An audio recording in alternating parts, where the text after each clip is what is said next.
নমস্কার সবাইকে।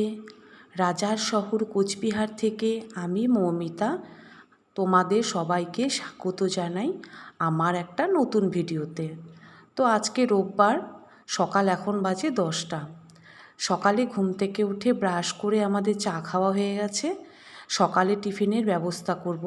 তার আগে ভাবলাম ওই যে চায়ের পাতাগুলো গুঁড়ো করে রেখেছি, তো সেগুলো এখন গাছের মধ্যে দিয়ে দিই।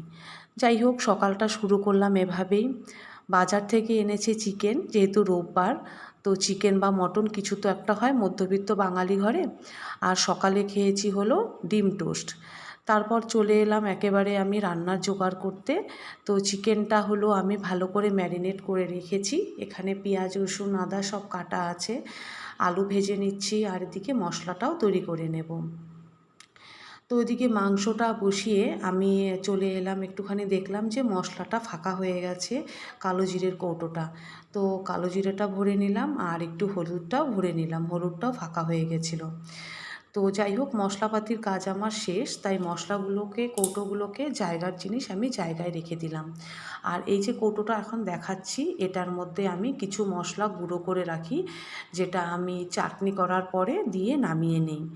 তো এই যে এভাবে আমি এটা গুছিয়ে রাখি, সেদিনও আপনাদের দেখিয়েছিলাম। আর রান্না করতে করতে আমি এই কাজগুলো কিন্তু করে ফেলি। আমার জানলার যে কার্নিশগুলো আছে বা যে সমস্ত ফ্লোর টোর যা আছে সেগুলো কিন্তু আমি ভালো করে মুছে নিই। তো দেখো কত চকচক করছে। এই করতে করতে আমার কিন্তু চিকেনটা কষানো হয়ে গেছে। তো চিকেনটাতে আমি এখন দিয়ে দেবো গরম জল। আমি পাশের ওভেনেই আমি জলটা বসিয়ে রেখেছিলাম। তো গরম জল দিয়ে দিয়েছি, তাড়াতাড়ি হয়ে যাবে। এমনিতেও আমি ভীষণ করে মানে ভালো করে চিকেনটা মানে নরম হয়ে গেছে, যেহেতু মেরিনেট করে রেখেছিলাম। তো সেই জন্যই চিকেনটাতে জল দিয়ে এবার একটু বাইরের কলে চলে এলাম।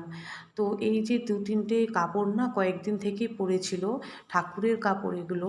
যেহেতু আমার কাপড়গুলো ধোয়ার বড় কিছু ছিল না, তাই আমি কাপড়গুলো ধুতে পারছিলাম না। তো কালকে মেয়েকে নিয়ে একটু বাজারে গেছিলাম, এই বালতিটা কিনে এনেছি। যাই হোক, বালতিটা হওয়াতে আমার কাপড়গুলো ধোয়ার ভীষণ সুবিধা হলো। অনেক দিন থেকে এগুলো পড়েছিল, বরকে বললাম 2-3 দিন, কিন্তু ওর মনেই থাকছে না। তো যার জন্য আমি নিয়ে এসেছি। আর তারপরে দেখো আমি বেসিনটাকে পরিষ্কার করে নিচ্ছি। বেসিন কিন্তু আমি হারপিক দিয়েই পরিষ্কার করি, তো ভীষণ ভালো পরিষ্কার হয়। 2 দিন হয়ে গেল আমি বেসিনটাও পরিষ্কার করতে পারছিলাম না। তো এখন আমি ভালো করে এটা হারপিক মাখিয়ে আমি চলে যাব অন্য কাজে। এটা আধা ঘন্টার মতন এভাবেই মাখা থাকবে।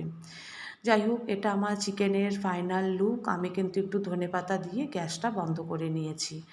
তারপর যাই হোক, রান্না শেষ করে আমি চলে এলাম মেয়ের ঘরে। আমি এখন ঘরগুলো মুছে নেব। এবার মেয়ের খাটের নিচটা আমি ভালো করে মুছে নিচ্ছি। আমি কিন্তু মানে সপ্তাহে একদিন এই রোববার দিনটাই বেছে নেই খাটের নিচগুলো মোছার জন্য। আমি রোজ দিন ঘরের মানে খাটের নিচ মুছতে পারি না। যদিও সপ্তাহে 2 দিনই আমি ঘর মুছি, তার মধ্যে রোববার দিন আমি খাটের নিচগুলো মুছে নিই। মেয়ের ঘরটা করার পরে আমি চলে এলাম আমাদের বেডরুমে। আমাদের বেডরুমটাও আমি ভালো করে খাটের নিচটা মুছে নিচ্ছি। তো কী বলো তো বন্ধুরা, সংসারে আমাকে হেল্প করার তো কেউ নেই। তো যখন যেভাবে পারি তখন সেভাবে কাজগুলো করি। আর এই দেখো তার নমুনা, খাটের ওপরে মশারিটা এখনও পড়ে আছে। ভাঁজ করেছি, মশারি তুলেছি, কিন্তু তারপরে যে সেটাকে আবার বক্সের ভেতরে ঢুকিয়ে রাখবো, তো সেটা আর মাথায় ছিল না। এখন আমি এই যে এডিট করতে করতে আমি দেখলাম। তো আবার রান্নাঘরটা তো আমার হয়ে গেছে। আমার আজকে কড়াই মাজাটা আজকে আমি দেখালাম না, কড়াই পরিষ্কার করে মেজে নিয়েছি। আর ওই দেখো মানে এক ঝুড়ি বাসন আমার জমে গেছে। এবার গ্যাসটা আমি মুছে নিয়েছি। আর গ্যাসটাতে আজকে একটু ওই শ্যাম্পুটা না একটু বেশি পড়ে গেছিলো, যার জন্য ফেনাটাই যাচ্ছিল না। তো তোমরা যদি শ্যাম্পু দিয়ে কেউ গ্যাস পরিষ্কার করো, একদম অল্প মানে ছোট্ট একটা ফোঁটা গ্যাসের মধ্যে দিবে, তাহলেই ওটা না পরিষ্কার হয়ে যায়। তো এবার আমার আধা ঘন্টা হয়ে গেছে। আধা ঘন্টা আমি কিন্তু বেসিনটাকে আমার একদম মাখিয়ে রেখেছিলাম ওই হারপিক দিয়ে। তো এখন আমি এগুলো ডলে ডলে পরিষ্কার করে নিচ্ছি।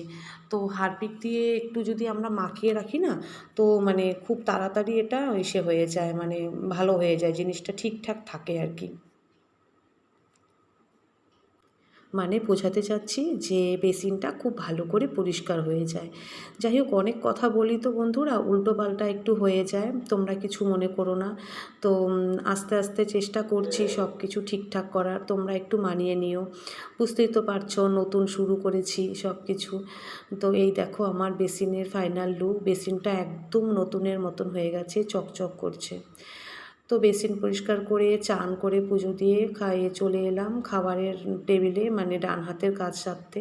তো ডান হাতের মেনুতে আজকে ছিল চিকেন। আর তো তোমরা দেখতেই পেলে সন্ধ্যাবেলা দেখো আমার ঘরে মানে চাঁদের হাট, পাড়ার সব বৌদিরা আমার ঘরে, কারণ পুজোর ব্যাপার নিয়ে কিছু আলোচনা চলছিল, ভীষণ দরকারি আলোচনা হয়েছে। যাই হোক, অনেক কিছু আজকে সলিউশন হলো যে পুজোতে কিভাবে কি হবে না হবে। পুরুষদেরও আজকে মিটিং ছিল আর মহিলাদের মিটিংটা আমার ঘরেই হয়। এবার আমি খাওয়া দাওয়া করে বাসনগুলো মাজতে চলে এলাম। অনেকটাই রাত হয়ে গেছিলো, ওরা গেছে প্রায় 10টা। তারপরে ভাত করলাম, খাওয়া দাওয়া করতে করতে 11:30 বেজে গেছে। আর আজকে না বন্ধুরা একটুকু সময় পাইনি, মানে এক নাগাড়ে সমস্ত কাজ। দুপুরবেলা শুধু আধা ঘন্টা একটু রেস্ট নিয়েছি, তারপরে আবার ওরা 6টার সময় আসবে, সেই টাইমটা ওদেরকে দেয়া ছিল। তো ওরা যাই হোক আস্তে আস্তে 6:30 সবাই করে দিয়েছে। তো 6:30 থেকে 10টা, বুঝতেই পারছো। তারপরে ওদের একটু যাই হোক আদর যত্ন করতে হয়, আবার গল্পেতে সামিল করতে হয়, দিতে হয়। তো যাই হোক এই করতে করতে আমার রাতের কাজগুলো হয়ে গেল। তো এখন ভাবছো তো যে আমি চাল নিয়ে কি করছি রাতের বেলা। তো মেয়ে সকাল 9:30টায় বেরোবে, আর আমি তাই চালগুলোকে এখনই ভিজিয়ে নেব। তো তোমরা কিন্তু এই টিপসটা ফলো করতে পারো, তাহলে দেখবে সকালে ঘুম থেকে উঠেই খুব তাড়াতাড়ি ভাত হয়ে যায়, মানে আধ ঘন্টার মধ্যেই ভাতটা হয়ে যাবে। তো আমিও কিন্তু এভাবেই করি যেদিন আমার খুব তাড়া থাকে। আর এই যে এখন সমস্ত কাজকর্ম করে বাস হয়ে গেল কমপ্লিট আমার। আবার আমি সেলফটাকে আবার পরিষ্কার করে নিচ্ছি। এটা যে আমি সারাদিনে মানে কতবার পরিষ্কার করি, কতবার মুছি তার কোনো ঠিক নেই। যাই হোক, আজকের ভিডিওটা আর বেশি বড় করলাম না। সবাই ভালো থেকো, সাবধানে থেকো। আর এই তালগুলোর কালকে গতি করতেই হবে, পেকে গেছে, আজকে আর সময় পেলাম না। তো আজকের ভিডিওটা আর বড় করছি না। সবাই ভালো থেকো, সাবধানে থেকো। আজকের মতন টাটা।